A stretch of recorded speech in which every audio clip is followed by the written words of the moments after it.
At 0203 hours local time, a supply train carrying diesel fuel for Russian armored units rolled slowly along the rail line near Jankoy, deep inside occupied Crimea. The tank cars stretched for nearly half a mile, each one filled with thousands of gallons of fuel meant for tank battalions preparing for another push along the southern front. This train had made the same journey a dozen times before without incident. Tonight was going to be different, because 600 miles away, a Ukrainian operations center had already locked onto its schedule, and a swarm of long-range drones had been sitting on standby for exactly this kind of target. The fuel train mattered more than its size suggested. Russian forces in southern Ukraine depended on rail logistics to move diesel, ammunition, and spare parts across the peninsula because road transport alone could never keep pace with the demands of an armored corps. Jankoy sat at the crossroads of that entire rail network, a junction point where lines from Kerch, Sevastopol, and the mainland all converged. Cut that junction, even for a few days, and fuel stopped reaching units hundreds of miles away. Ukrainian intelligence had studied this pattern for months, tracking train schedules, fuel deliveries, and the rhythm of Russian logistics, with the patience of people who understood that a war is won as much by supply chains as by soldiers. Every rail junction has a rhythm, a pattern of arrivals and departures that reveals itself only to someone watching long enough to see it. Jankoy's rhythm had been mapped through months of quiet observation, drawing on satellite passes, intercepted communications, and reports from sources on the ground who understood which sidings filled with fuel cars on which nights. This was not the kind of intelligence gathered in a single dramatic breakthrough.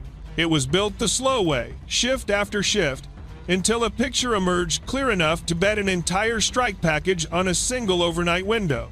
At 0211 hours, the first wave of Ukrainian strike drones crossed into Crimean airspace from the north, flying low over the Savash wetlands where radar coverage thinned out due to the marshy terrain and the confusing electromagnetic clutter thrown off by the water. These were not the small tactical drones used for artillery spotting. These were long-range strike variants, each one carrying a warhead built specifically to punch through the steel hull of a rail tanker and ignite the fuel inside. The mission planners had chosen this route deliberately because Russian air defense units stationed around Jankoy had grown accustomed to threats coming from the east, from the direction of the front line, not from the marshes to the north. The Savash itself had become something of an open secret among planners on both sides, a stretch of shallow, brackish water separating mainland Ukraine from the Crimean peninsula that offered exactly the kind of radar-degrading terrain that low-flying drones needed to slip past a layered defensive network. Russian commanders were aware of the vulnerability this terrain created and had attempted to reinforce coverage along this stretch on several occasions. But reinforcing an entire wetland corridor stretching dozens of miles required resources that competed with every other defensive priority across the peninsula, and priorities elsewhere had consistently won out. Inside a Russian command post near the rail junction, an air defense operator watched his screen showing the usual scattering of returns from birds, weather, and distant civilian air traffic. 3 years into this war, every operator on this peninsula had learned to distrust an empty screen, yet they had also learned that acting on every flicker of clutter would exhaust a battery's ammunition within hours.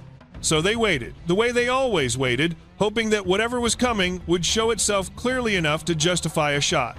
That waiting had its own psychological cost, one rarely discussed in after-action reports, but keenly felt by the men sitting behind these screens night after night. Months of false alarms bred a kind of numbness, a tendency to assume that tonight would resemble every other uneventful night that preceded it. Ukrainian planners understood this psychology as well as they understood the physical terrain, and they built their strike windows around it. The drones did show themselves, but not in the way the Russian operator expected. Instead of a single formation converging on one target, the swarm split into 3 distinct groups, roughly 20 miles from Jankoy.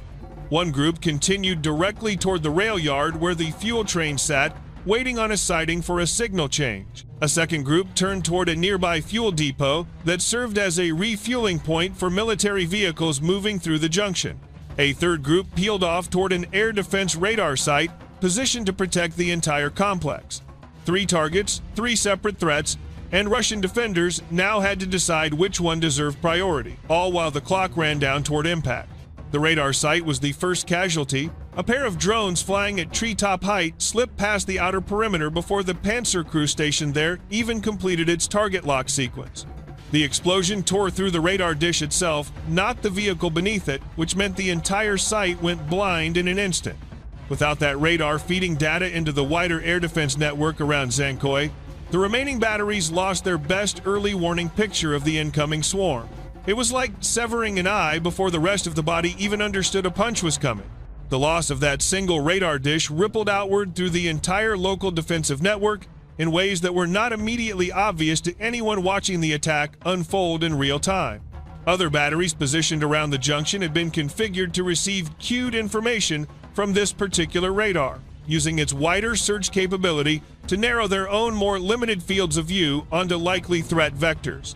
With that cueing gone, each remaining battery was effectively fighting blind, relying only on organic sensors never designed to provide primary search coverage across the entire approach corridor. At the fuel depot, a Tor M2 system opened fire almost immediately, its radar catching two of the approaching drones as they crossed a stretch of open field with no cover. Both were destroyed in quick succession, columns of smoke rising from the wreckage nearly a mile from the actual depot fence line. For a moment, it looked like Russian defenses were holding their ground effectively. But drones flying in the second wave adjusted their approach, dropping to an altitude just above the tree line along a drainage canal that ran parallel to the depot's northern edge. The Tor M2 radar, designed to track threats against open sky, struggled to distinguish the low-flying drones from the ground clutter thrown off by the canal itself. Two drones slipped through this exact gap, and within seconds, their warheads detonated against storage tanks that had been sitting nearly full since a resupply run 3 days earlier. This pattern, where an initial defensive success creates false confidence just before a second wave exploits the exact terrain feature the first wave avoided, has become almost a signature of these deep strike operations. Russian crews who successfully engage an opening pair of drones often report a brief surge of confidence, only to watch a following group exploit a blind spot the first engagement never revealed. The explosion at the fuel depot lit up the night sky over Jankoy with a burst of orange flame that soldiers stationed miles away later described as brighter than anything they had witnessed since the war began. Burning fuel spread across the depot's containment berms, igniting a second tank and then a third, creating a chain reaction that firefighting crews would spend the next 6 hours trying to control. But the depot, as damaging as its loss would prove, was never the primary target. It had been struck specifically to draw firefighting resources and command attention away from the rail yard, where the actual fuel train remained the true objective of the entire operation. Firefighting crews arriving at the depot faced a problem that goes largely unappreciated by anyone who has not fought an industrial fuel fire firsthand. Water alone does little against burning diesel and can actually spread the flames by carrying burning fuel across a wider area as it flows downhill. Proper suppression required foam concentrate, equipment that existed in only limited quantities at this facility, meaning crews had to ration their response even as additional tanks continued igniting one after another. At the rail yard itself, the third group of drones approached from a completely different vector, skimming low over an abandoned agricultural field before crossing into the junction complex from the west. A single Zu-23 anti-aircraft gun, manned by conscripts with limited night vision equipment, opened fire the moment the lead drone became visible against the glow of the burning depot in the distance. Tracer rounds arced across the sky, and one drone was struck directly, spiraling down into an empty section of track well short of the fuel train. But the gun crew could not track fast enough to engage the drones following close behind, especially with the depot fire now casting confusing shadows and light patterns across the entire rail complex. The conscripts manning that gun position had received only basic training on the weapon system before deployment to this junction, a common story across many secondary defensive positions scattered throughout occupied Crimea. Experienced air defense crews were increasingly concentrated around higher priority targets like airfields and naval facilities, leaving rail junctions and fuel depots protected by whatever personnel remained available. The lead drone in this final group had been assigned the fuel train as its primary target from the moment it left Ukrainian territory. its onboard navigation system carrying stored coordinates for the exact sighting where intelligence had confirmed the train would be sitting that night. As it crossed the last few hundred yards toward the rail line, its forward camera picked up the unmistakable silhouette of tank cars lined up in a row, confirming the target lock against preloaded imagery taken from earlier reconnaissance passes. There was no need for a live operator to guide this final approach. The drone simply flew the path it had been given, adjusting only slightly for the wind that had picked up as the depot fire generated its own localized weather pattern. The warhead struck the 7th tank car in the line, punching through the steel hull before detonating inside the fuel compartment itself. The resulting explosion was almost instantaneous, a fireball that engulfed not only the struck car, but the two cars coupled directly behind it, their couplings melting within seconds under the intense heat. Diesel fuel, unlike gasoline, does not explode as violently on first ignition, but once it catches fire in an enclosed space like a tank car, it burns with a ferocity that is difficult to extinguish, feeding on itself as more fuel spills from ruptured seams and pools beneath the train. Within 4 minutes, 6 separate tank cars were burning along the length of the train, the fire spreading car to car faster than any ground crew could respond. Railway workers who had been sheltering in a nearby control building emerged to find the entire siding transformed into a wall of flame stretching several hundred yards, black smoke rising thousands of feet into the night air and visible from towns more than 20 miles away. Local emergency services, already stretched thin by the depot fire, burning less than a mile distant, now faced 2 simultaneous infernos with only a fraction of the equipment needed to address either one properly. Witnesses who filmed the scene from a safe distance described a sound they struggled to put into words afterward, a low, roaring hum punctuated by sharp cracks as pressure built inside each tank car before rupturing. One local resident said the heat was noticeable even from nearly a kilometer away, and that the smell of burning fuel hung over the town for 2 full days before finally clearing. What made this strike particularly damaging was not simply the loss of the fuel itself, though that loss was substantial, representing enough diesel to fuel an entire tank brigade for several days of sustained operations. The deeper damage came from the disruption to the rail junction itself. The intense heat from the burning tank cars warped the steel rails beneath them, rendering that section of track unusable until repair crews could replace the damaged sections entirely, a process that would take Russian engineers the better part of 2 weeks working around the clock. With Zhenkoy Junction partially disabled, every subsequent fuel shipment bound for units further south had to be rerouted through secondary lines that added hours to each delivery and reduced overall throughput by nearly half. As dawn broke over Crimea, the scale of the damage became clear even to observers using nothing more sophisticated than commercial satellite imagery. The fuel depot had lost the majority of its storage capacity, its tanks reduced to blackened, twisted metal shells still smoldering from the previous night's fire. The rail yard showed a scorched section of track nearly 600 feet long, with the wreckage of at least 9 tank cars visible in various states of collapse, some having derailed entirely as their wheel assemblies buckled under the heat. The radar site struck in the opening minutes sat empty, its dish reduced to a mangled frame, the support vehicle beneath it untouched but now useless without its primary sensor. Open source analysts who track satellite imagery of occupied Crimea for a living immediately flagged the strike as one of the more significant logistics attacks of the entire conflict, noting that the combined damage to the depot and rail line likely represented losses in the tens of millions of dollars once repair costs and lost fuel were accounted for together. Russian military bloggers, usually quick to minimize the significance of Ukrainian strikes, found themselves unable to downplay this particular incident given the visible scale of destruction captured by dozens of civilian cell phone videos that quickly circulated across social media platforms. Some accounts attempted to frame the strike as a minor logistical inconvenience, pointing out correctly that Russia possessed alternative rail routes and could eventually restore full capacity to the junction. Others were more blunt in their assessment, acknowledging that the loss of fuel storage combined with the rail damage represented a significant setback for logistics supporting operations in southern Ukraine during a period when sustained offensive pressure depended heavily on reliable fuel supply.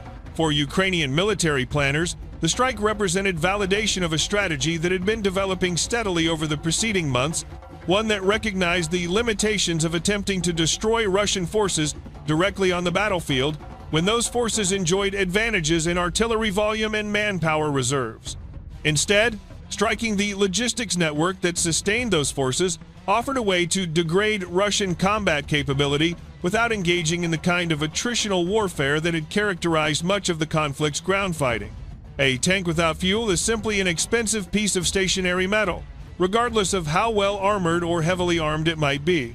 This logic, sometimes described by Western military analysts as an indirect approach to attrition, reflected lessons drawn from military history stretching back decades, where air campaigns against enemy oil and logistics infrastructure repeatedly proved more decisive over time than attempts to destroy fielded forces directly. The choice of Jankoy as a target was not random.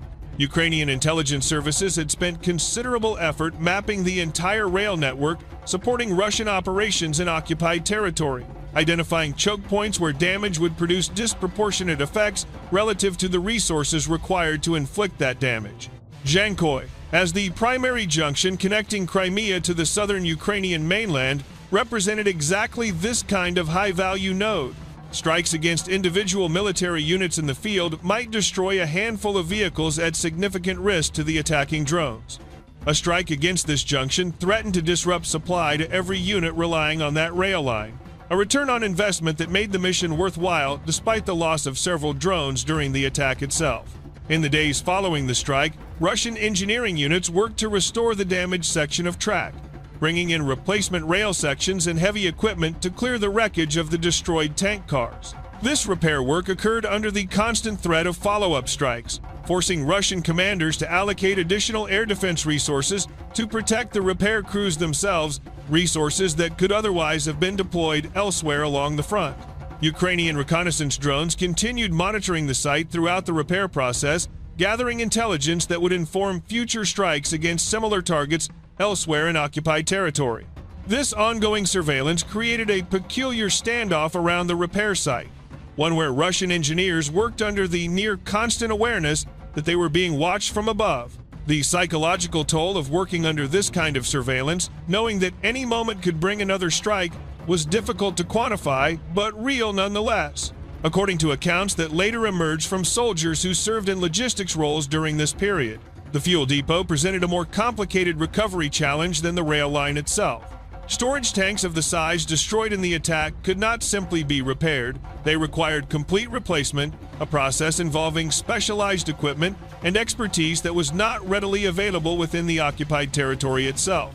Russian logistics planners faced the choice of either transporting replacement tank infrastructure from the mainland, a process that would take weeks given wartime transportation constraints, or accepting a permanent reduction in fuel storage capacity at this particular junction, forcing greater reliance on direct rail delivery without the buffer that storage capacity normally provided.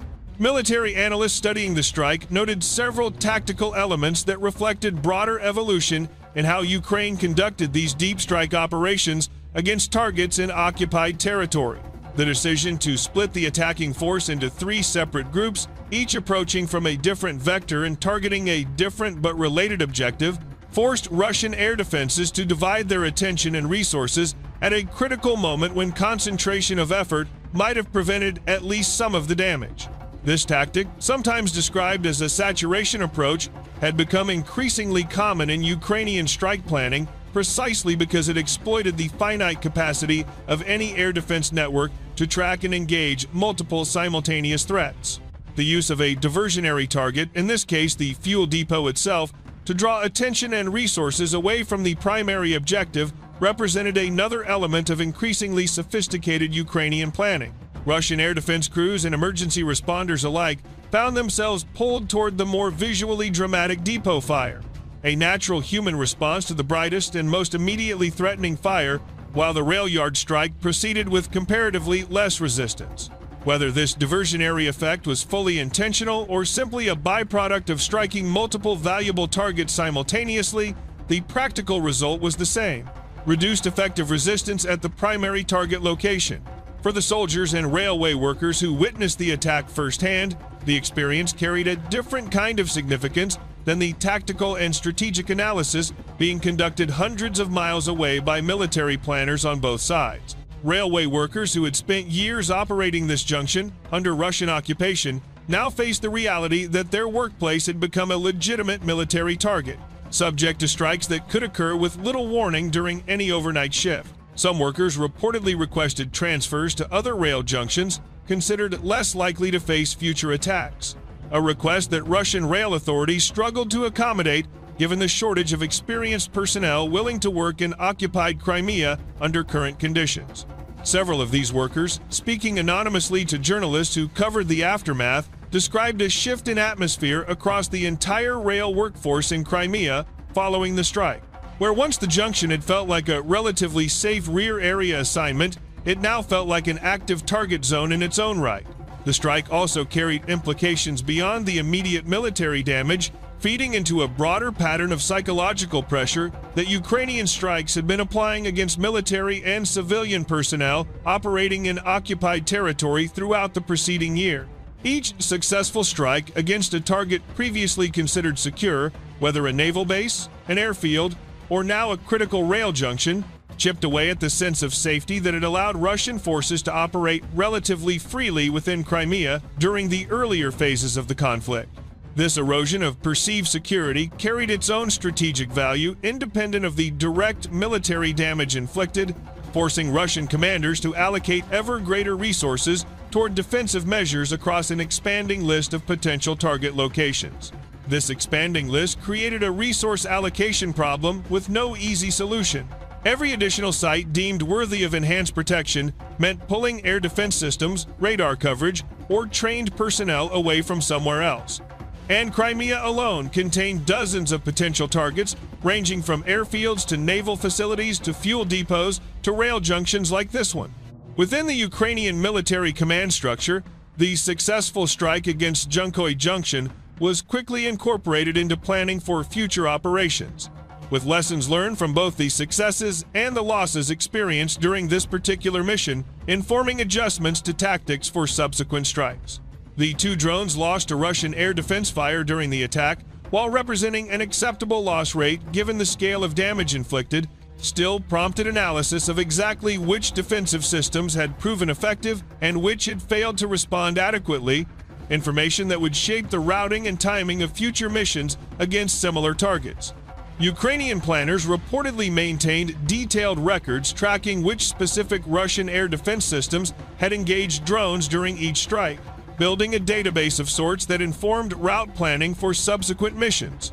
A junction protected primarily by older systems with known detection gaps became a more attractive target than one defended by newer, more capable equipment, a calculation that shaped where and when future strikes would occur. Russian military command, for its part, faced the uncomfortable task of explaining to superiors how a critical logistics node had suffered such extensive damage despite the presence of multiple air defense systems specifically positioned to protect it. Internal investigations reportedly examined whether the air defense units on site had responded appropriately given the equipment available to them, or whether systemic failures in coordination between the various defensive systems had contributed to the scale of the damage. Regardless of the specific findings, the incident added to a growing list of similar strikes against logistics targets throughout occupied Crimea, each one contributing to a broader pattern that Russian military leadership found increasingly difficult to reverse or even adequately explain. The rail junction at Zhenkoy eventually returned to partial operation within 3 weeks of the attack, though at reduced capacity compared to pre-strike levels, as engineers continued work on permanent repairs to sections of track that had received only temporary patches in the initial recovery effort. Fuel deliveries to units further south resumed, though logistics officers reportedly implemented new procedures designed to reduce the concentration of fuel stockpiled at any single location, spreading deliveries across multiple smaller depots in an effort to reduce vulnerability to future strikes of this nature.